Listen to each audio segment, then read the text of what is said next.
So thanks for doing this, Paul. Good afternoon. And what day is today? This interview Sunday. is happening on Sunday the 26th of 26th September. of September. Jeez. 4 days after my 60th birthday. You are 60. I know, it's hard to believe.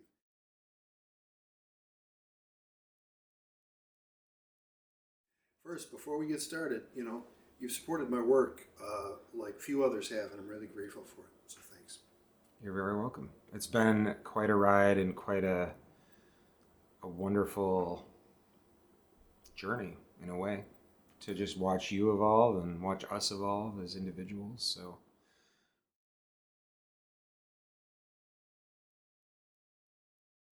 I'm glad to have been privy to it all.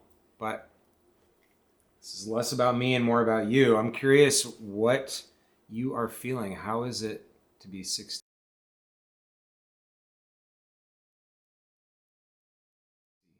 How do you feel as a 6-year-old? I feel fantastic. I wish I could lose a little weight. I feel like during COVID I gained some weight. Very difficult for me to lose weight because I've always, till I was about 42, and my metabolism changed, I was always able to eat whatever the fuck I wanted. And now, a bag of cheese puffs here and chocolate there and, a couple of pizzas. And it's just very difficult to lose the weight. Also, no basketball during COVID. I just started playing one-on-one again. So I'm getting back into playing basketball, and running. I tried doing it. I might try doing it again, but it's boring. I hate just running for no reason, and it was very slow jogging, very slow jogging as it was. So trying to get back into basketball is the key to that. But other than that, you see the view even on a cloudy day. Living on Lake Washington, it's just phenomenal. And in fact, the indigenous name for this creek that goes by here is Stutzwooquib. And I think it's just wonderful to know that, to have Waterman's book about the local place names and be able to put that together thanks to my work doing the Slaughter Book, coming across resources like this that continue to inform and continue to connect me to the land and to the people who lived here before settlers did.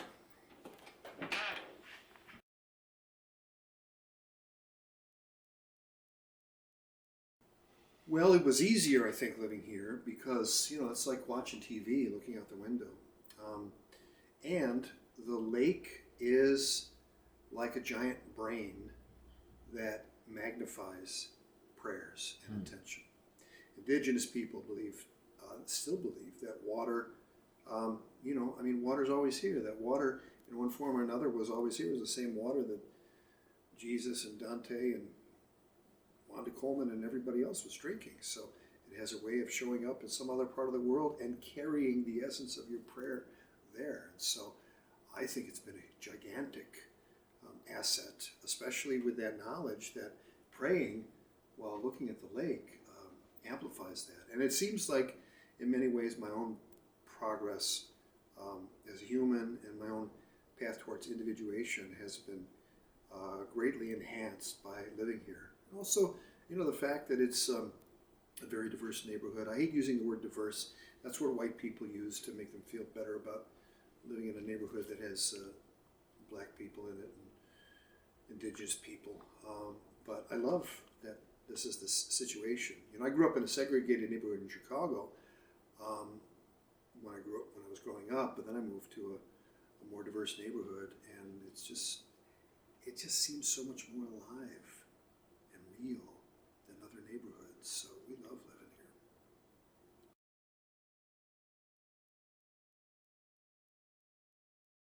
here. Got to know Christopher really well.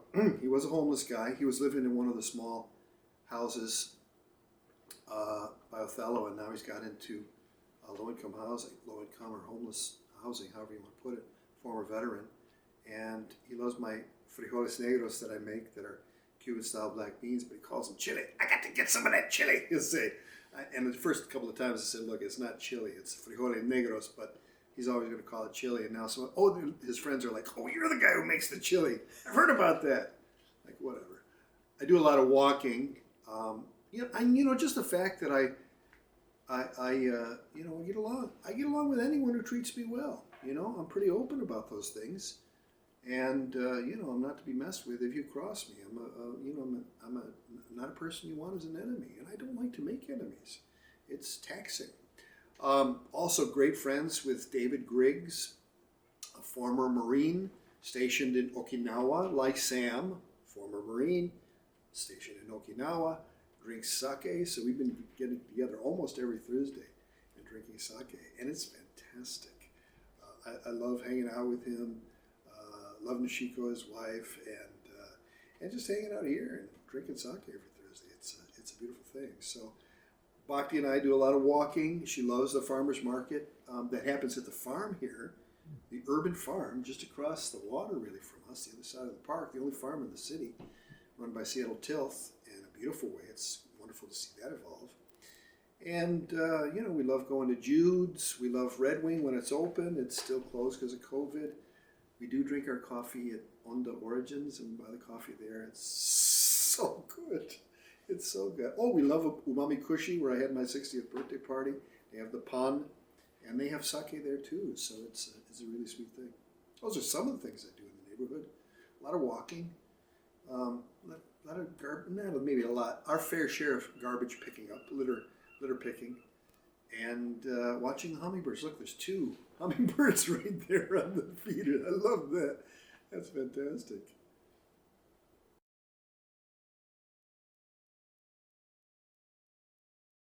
Yeah, I do want to point out with the hummingbirds that we call this place Casa del Colibri, House of Hummingbird. And that Michael McClure had a book called Touching the Edge, Dharma Devotions from the Hummingbird Sangha is also part of how this got to be named after hummingbirds. Well, Sam and Michael are 2 of my greatest teachers, and just to think about them not being here, puts me in a mood where I just want to turn the camera off and start weeping. You see them on the altar there. Diane DePrima's on the altar. I probably should put Wanda on the altar. And the altar has my ancestors. I can see my great-grandmother here, Ada Solange Roque, my grandmother, her mother, Adelina Ocampo Hernandez, Francisco Pino, Francisco Clemente was there, and Michael and Sam and my daughters and my mom and dad and my family, my siblings. I've got 3 younger siblings. So, I am who I am in large part because of Michael and Sam. I met Michael first, oddly enough, interviewing him for my syndicated radio show, which is syndicated to my nonprofit organization in 1995, when he was traveling with the book 3 Poems. Right here, there's a great inscription on one of these. I have a few copies of this. Oh yeah, here it is. Dolphin Skull for Paul, who knows this poem better than I do and sees more into it as if it is a Haida sculpture, is what he wrote in this. And I spent a half an hour just reading from Dolphin Skull. Changed my life. Informed me about projective verse, told me, if you like what I do, it's because you like the process. So he deferred, that to the process, which was not really accurate. That sent me on a whole trip to wonder why everyone wasn't writing projective verse. And I still wonder that. And, I wonder that because projective verse and organic poetry, as Duncan and Levertov called it, or the practice of outside, as Blazer and Spicer called it, or impersonal verse, as was described of Gary Snyder's approach to it, it just allows for a deeper gesture. I mean, that's the best way I can put it. So, huge, life-changing thing. Sam really knew organic and projective verse, and he's kind of on the more right side of the spectrum than McClure and people like Brenda Hillman and early Levertov and Duncan and Spicer and others who write spontaneously. Sam was not quite that open, but he knew it. And when he did write in open form, so some of his most beautiful work from Habitations, before it came out as the book Habitation, which was essentially his collected, the poems Habitations, which were about Ian Boyden's process, are just remarkable. I love them so much. And the book that Ian made for Sam is just a gorgeous thing. 3 feet long, about that wide, and you open up, and each poem is laser etched onto an original painting. He was selling them for $10,000 a pop, and damn, when Sam showed me that when he was living in Port Townsend, I looked at it and I just started weeping. I've never seen a book that beautiful. So kudos to both of them. So yeah, and Sam and I used to play golf and have sake, and you know, whenever I drink sake, whenever I eat sushi, Sam's present. I mean, he's just, there were so many occasions. Tell a little Sam story about sake and sushi, more about sushi. When he was in Okinawa, he started studying Zen. And he said to his Zen teacher, he said, I'm here for a couple of years. I want to learn all about sushi. And his teacher laughed and he said, for 7 years, you study rice. And then we introduce you to the fish. But I can teach you how to order in a sushi bar. And so he taught Sam the proper sequence of things and how to end with things more like unagi, closer to the end, hamachi kama, maybe right before that, and then end with tempura shiso, which was, it's not on the menu, almost never on the menu. I've never seen it on a sushi bar menu, but it's like throwing down to the sushi chef, can you do this? Are you good enough to do this? Do just enough to do it right. You know, it's a skill. And, you know, at the local sushi bar, they know, we've asked it for it, and so they bring it almost all the time. So little things like that, you know, Sam was there. And of course, in poetry. I mean, when I was doing my graduate work and delving into the row between Duncan and Levertov, he said, don't pick sides.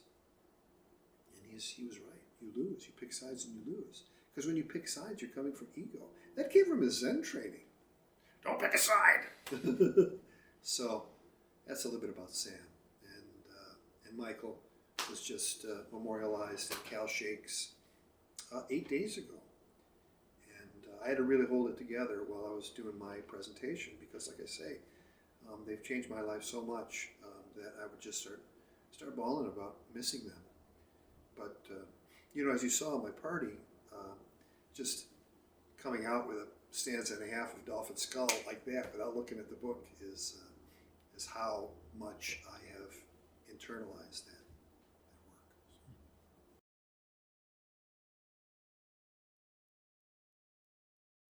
work. Read 2 Sam poems. True Peace. Half broken on that smoky night, hunched over sake in a serviceman's dive somewhere in Naha, Okinawa, nearly 50 years ago. I read of the Saigon Buddhist monks who stopped the traffic on a downtown thoroughfare so their master, Thich Quang Duc, could take up the lotus position in the middle of the street. And they baptized him there with gas and kerosene, and he struck a match and burst into flame. That was June 1963, and I was 20, a U.S. Marine. The master did not move, did not squirm, he did not scream in pain as his body was consumed. Neither child nor yet a man, I wondered to my Okinawan friend, what can it possibly mean to make such a sacrifice, to give one's life with such horror, but with dignity and conviction? How can any man endure such pain and never cry and never blink? And my friend said simply, Thich Quang Duc had achieved true peace. And I knew that night true peace for me would never come. Not for me, nirvana. This suffering world is mine to suffer in its grief. Half a century later, I think of Bo Ta Thich Quang Duc, revered as a bodhisattva now, his lifetime building temples, teaching peace, and of his death and the statement that it made. Like Shelley's, his heart refused to burn. Even when they burned his ashes once again in the crematorium, his generous heart turned magically to stone. What is true peace I cannot know. 100 wars have come and gone as I've grown old. I bear their burdens in my bones. Mine's the heart that burns today. Mine the thirst, the hunger in the soul. Old master, old teacher, what is it that I've learned? Oof. I read that to David about Okinawa and sake, and he appreciated that, David Griggs. And you know, how does he end this book? Essentially his collected. Not every poem he's ever written is in here, but he ends with "of Cascadia." And by this time, I had several years into my 20-year bioregional cultural investigation of Cascadia. And he said, "Of Cascadia, I came here nearly 40 years ago, broke and half broken, having chosen the mud, the dirt road, alder pollen, and 100 avenues of gray across the sky to be my teachers and my muses. I chose a temple made of words and made a vow. I scratched a life in hardpan. If I cried for mercy or cried out in delight, it was because I was a man choosing carefully his way and his words growing as slowly as the trunks of cedars in the sunlit garden. Let the ferns and the moss remember all that I have lost or loved, for I carry no regrets, no ambition to live it all again. I can't make it better than it's been or will be again as the seasons turn and an old man's heart turns nostalgic as he sips his wine alone. I have lived in Cascadia no paradise nor any hell, but both at once and made, as Elitis said, of the same material. A poor poet, I studied war and love, but Cascadia is what I'm of." So, you want some of this now?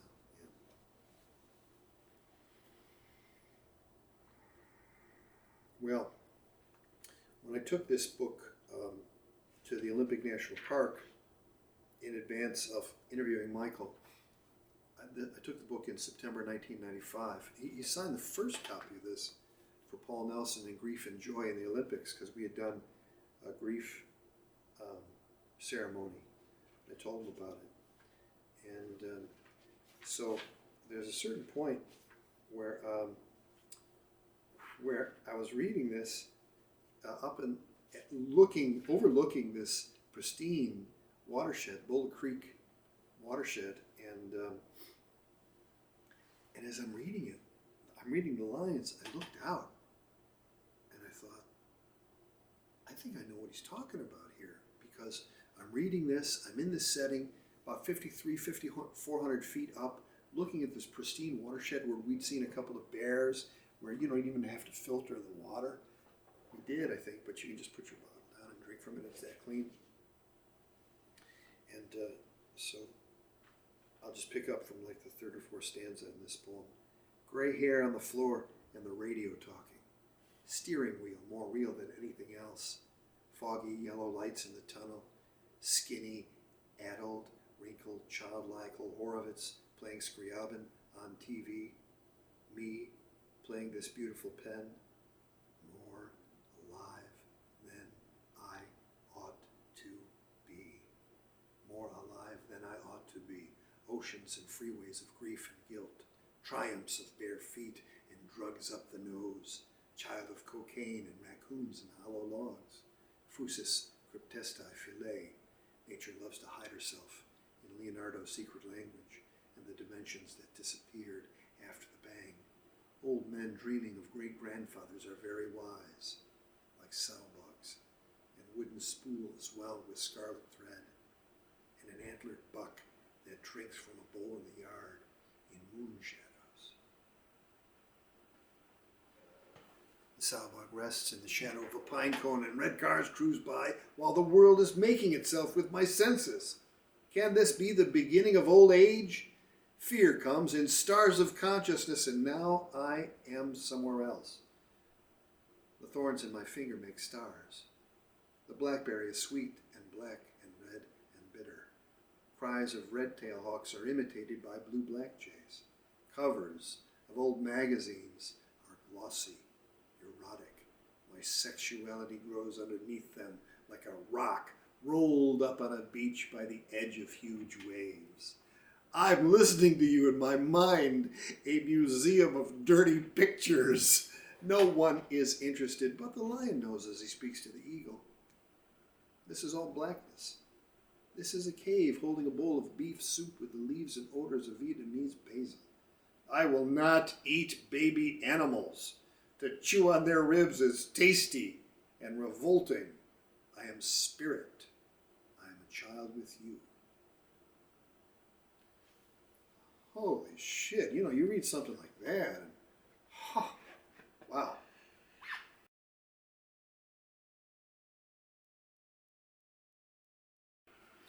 Well, Olson in Projective Verse said the content does change, and it does, because, Olson was talking about how to write a received poem, how to be guided.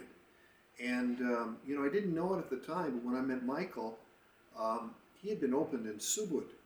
And I interviewed Allen Ginsberg, and he had been opened in Subud. And 9 years after I met Michael, I found Subud. He didn't tell me about it. In fact, when I tried to get him to do the practice of the Subud organization, Latihan Kejuan, he said, "Stop bugging me about Subud." So I did. But he'd been opened. I'm convinced that Michael had the permission to receive Ghost Tantras by doing Latihan. I want to go to the Special Collections Library in Vancouver, BC, the Wag Bennett Library, and see if there's anything in his journal that said, I started growling in Latihan, and I thought, I could write poems about this. I'm convinced in my heart that that's true. Now I just got to find the evidence. So, so it changes when you're writing, when you're receiving, you're connecting with a source larger than yourself, and you're being guided by that. And, the trick is to have your poems be guided and have your life be guided. And projective verse will do that when it's practiced properly. Subud, Latihan Kejuan will do that if it's practiced properly. Zen meditation will do that. Yoga will do that. There are many paths to get to that. But, McClure was the one who guided me to projective verse and gave me a brilliant example. I don't think there has ever been a better practitioner of projective verse than Michael McClure. Of course, he got into seriality. He was writing these graftings where he would take parts of Dolphin Skull, maybe the first couple of lines, and then go a different way.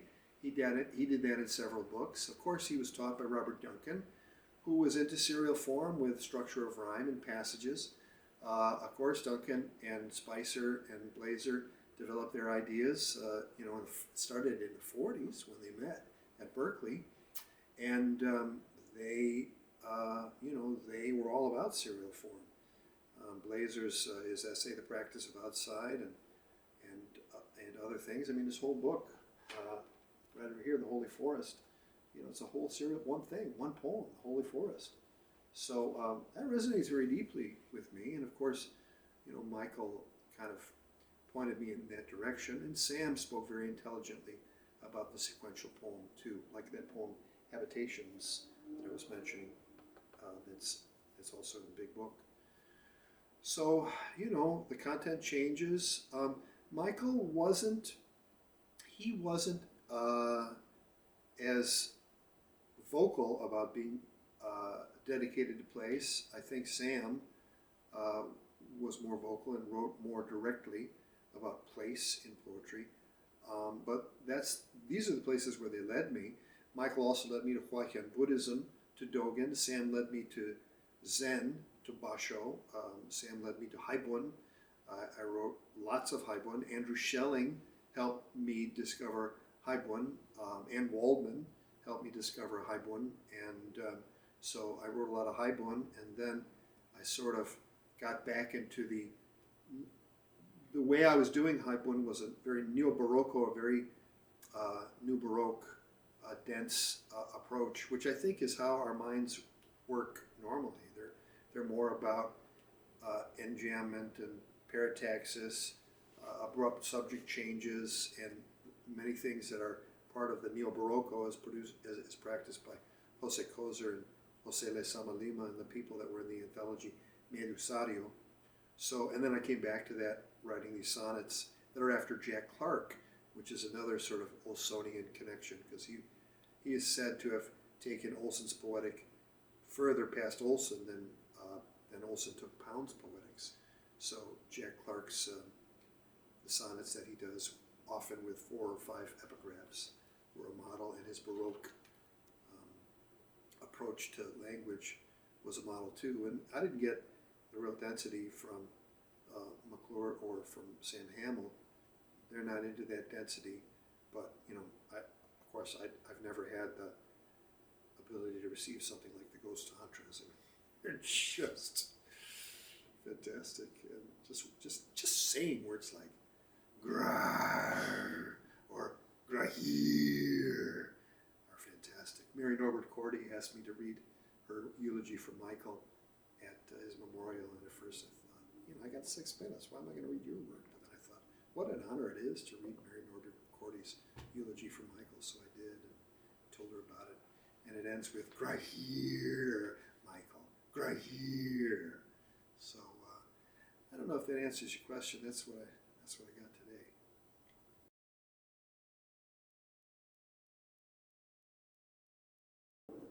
Yeah, I can't see myself stopping writing one a day.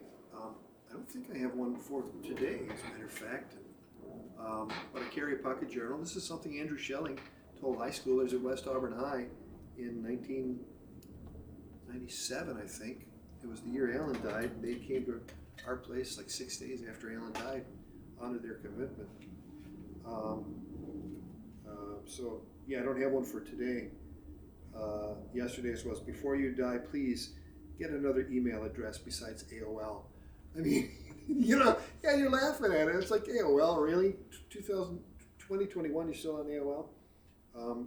My friend Jason had COVID, and he said, Jason, with COVID, he held lit incense under his nose and could not smell. That's how bad the Delta variant is. So, yeah, I write one every day. I don't write them for literary fame. I write them because it's part of my approach to living the life of a poet, and to watching things and seeing what comes up, and to marking occasions in my life.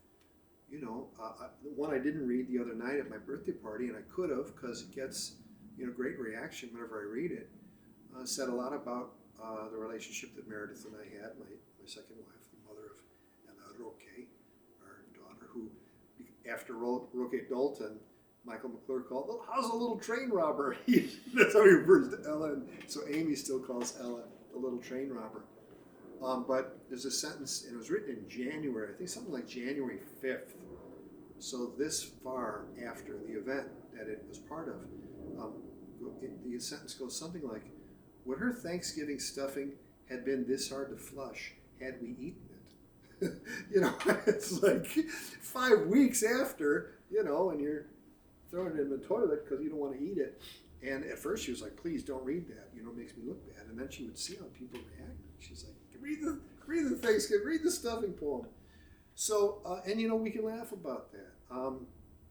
We can laugh about my current and hopefully for the rest of my life partner, Bhakti Watts, who's, and this explains her, and she knows this is a fair sentence, and it goes, Bhakti walks the line between Zen, fastidiousness, and OCD, and it's true, she's very Zen-like. When I was hearing about Zen, about how reading Norman Fisher's book, his new book, which is fantastic, it's like, these people studying Zen want this great enlightenment, and they go, and he says, what's your advice? He said, wash your bowls. It's like, what the fuck does that mean? I'm waiting for the crack of lightning to open my skull and be enlightened. And, being present, doing something as mundane and as important as taking care of the thing that nourishes you.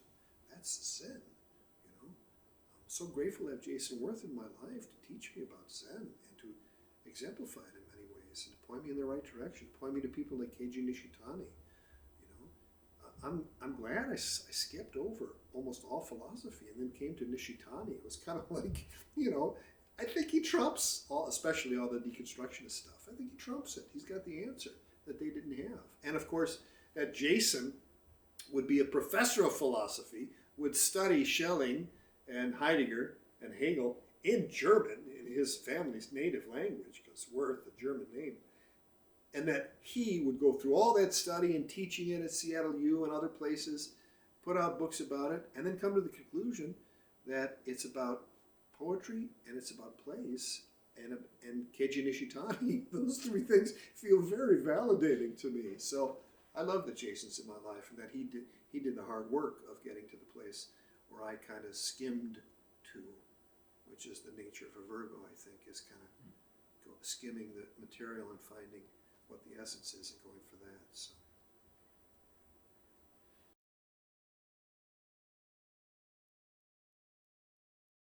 Yeah, we changed the name of the organization to the Cascadia Poetics Lab, and that was after some very extensive organizational development. The first real organizational development in the 27-year history of the organization. I've resisted it for a long time because I was afraid people were going to water down the mission. You know, it's like, make it more like Mary Oliver, and people will like it. And it's like, that's not what motivates me. If people like Mary Oliver and get into poetry because of her, more power to them. But I've been influenced by gestures that are deeper than that. And Chuck Pirtle, another person who's been a great teacher in many ways, when he saw where I was going with my essays after I did my graduate work, he said, it seems like what you're trying to do is develop a West Coast poetry ethos. And made a lot of sense. And then I remembered my bioregional my exposure to bioregional thinking through interviewing Peter Berg of the Planet Drum Foundation, which is fantastic.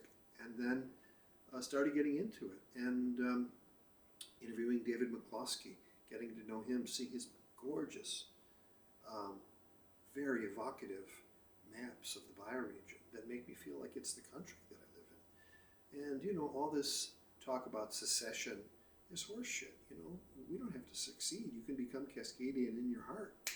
This, still to carry a passport, still pay your taxes, still pay your student loans, or figure out a way to get out of them. But, you know, learn to be a Cascadian, connect deeply to place.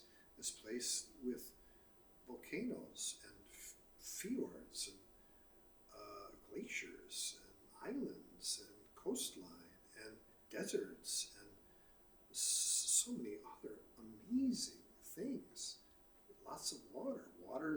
Cascadia got its name from the fact that water often, usually, comes down from above. It's a defining feature, the Cascade Mountains.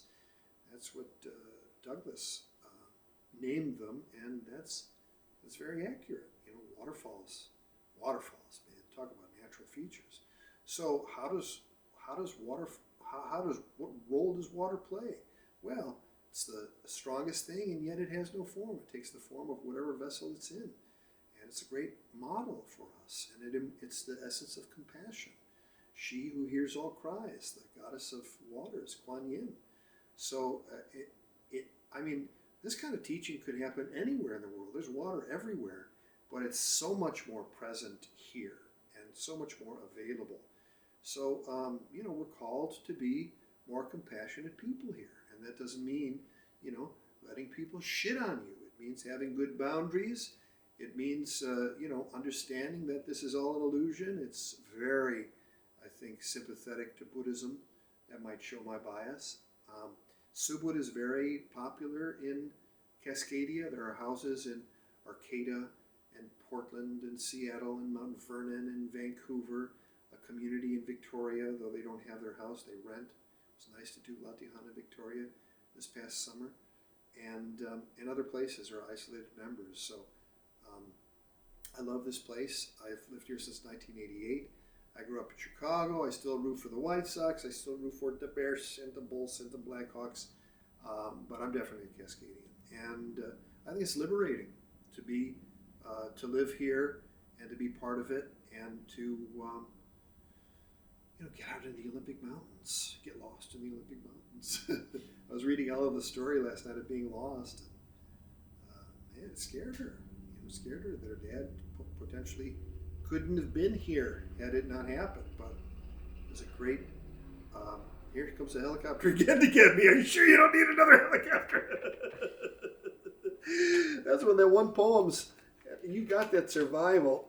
like a lifetime of clenched teeth and a way out of wilderness via helicopters. Oh, that's my in 9 sonnets for Pop. That's how it ends. You got that survival. How does it end? You want to think about his stain. Oh, and I think that comes from Beckett. You know, I had to stay in silence. Something to that effect. You want to think about his stain, my dad's. How he had the sense to bring more fire to a bloodline and, more important, heart. When his brothers died, when he was not yet 10, he did what he had to do to survive. And you got that. Survival, like a lifetime of clenched teeth and a way out of wilderness via helicopters over the canyon, and a tuning of fix that fire into a mode where somehow there's a gracias in all of your grief. And, you know, ending it with a gracias and grief, that Spanish and English, you know, is a homage to my mom. Anytime there's Spanish, it's an homage to my mom, who was born in Cuba, you know, and didn't teach us Spanish, but at least developed us in such a way that we could be very convincing when we cursed and said something like "chupe mantequilla de mi culo puto," something like that, which I won't say in English. It scares people when you say that. I think people are kind of scared by my intensity sometimes, and you know, if they get to know me, they know I'm not only safe, but I'm fun. Like that mushroom who went into the bar. You know, why can't I have a drink? I'm a fun guy. So that's part of Cascadia, and having raised 2 daughters here says something about my love for the place. So.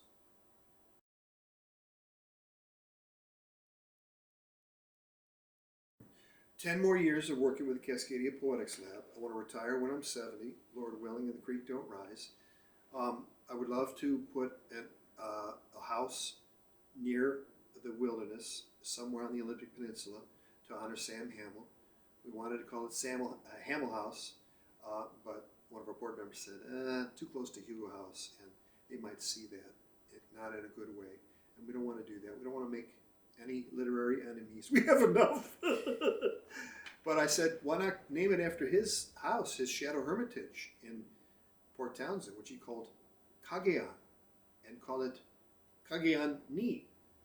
Ichi ni san. Kagean Ni. So I'd love to raise $1 million, buy a house on property for about $500,000, and use the rest to run the house. And I'd like to spend a lot more time out there. I'd like to take people into the wilderness. I'd like to do workshops that incorporated going into the wilderness and writing about it. I'd like to have a place to get away. I'd like to have a place where poets can do residencies, and we can do intense weekends. I've been teaching poetics as cosmology workshops online. Zoom has been a great thing for that.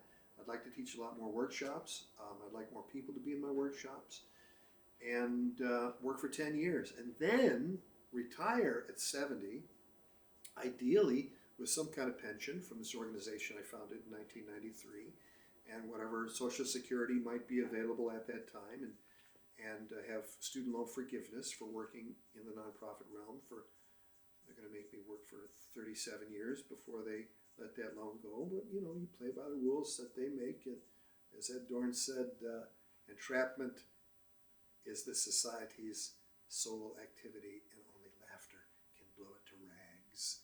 So work till I'm 70, and then write. And my daughter will be out of high school at that time, so things kind of converge at age 70. My daughter's 9. My daughter Ella Roque, my younger daughter. So my commitment to her will have been fulfilled for the most part. I don't think it ever ends with your kids, but she'll be in high school, or she'll be out of high school, and I'll be able to do what I want to do.